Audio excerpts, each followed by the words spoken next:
حضرت علی المرتضیٰ رضی اللہ تعالیٰ عنہ فرماتے ہیں میں نے جتنی تربیت پائی ہے وہ حضور صلی اللہ علیہ وسلم سے پائی ہے۔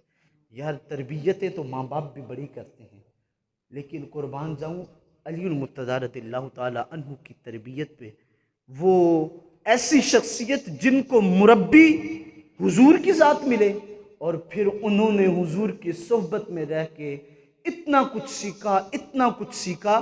حضور علیہ الصلاۃ والتسلیم نے خود اپنی زبان سے ارشاد فرمایا انا مدینۃ العلم و علی بابوہا، میں علم کا شہر ہوں، علی اس کا دروازہ ہے۔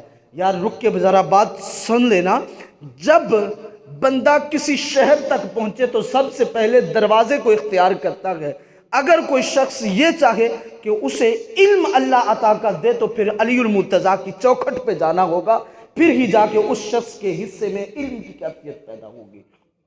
میرے حضور نے حضرت علی المرتضیٰ رضی اللہ تعالی عنہ کو اپنے علم کے شہر کا دروازہ کہا ہے، تو اس لیے حضرت علی المرتضیٰ فرمایا کرتے تھے میں حضور کی صحبت میں بیٹھا رہا یہاں تک کہ حضور نے مجھے 1000 دروازے عطا فرمائے علم کے، 1000 دروازے علم کے عطا فرمائے۔ کہا جب میں ایک دروازے کو کھولتا تھا نا تو اللہ ہر دروازے کے بدلے میرے سامنے 1000 دروازہ علم کا کھول دیا کرتا تھا۔ یار 1000 تو حضور نے عطا کیے، پھر ہر دروازے پہ 1000 دروازہ اور مزید، یہ کس کو ملا؟ حضرت علی المرتضیٰ رضی اللہ تعالی عنہ کو میرے حضور نے عطا فرمایا۔ میرے حضور فرمایا کرتے تھے اے صحابہ من احب علی فقد احبنی ومن احبنی فقد احبن اللہ، میں علی سے پیار کرتا ہوں، تم بھی علی سے پیار کیا کرو، علی سے پیار کرو تم۔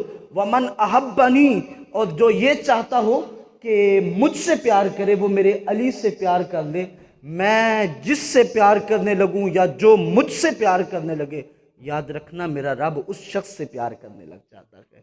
دوسرے لفظوں میں، سادہ لفظوں میں یوں کہہ لیجئے، جو چاہتا ہو کہ حضور اس سے پیار کریں وہ حضرت علی سے پیار کر لے، اور یہ چاہتا ہو کہ اللہ اس سے پیار کر لے وہ محمد عربی سے پیار کر لے۔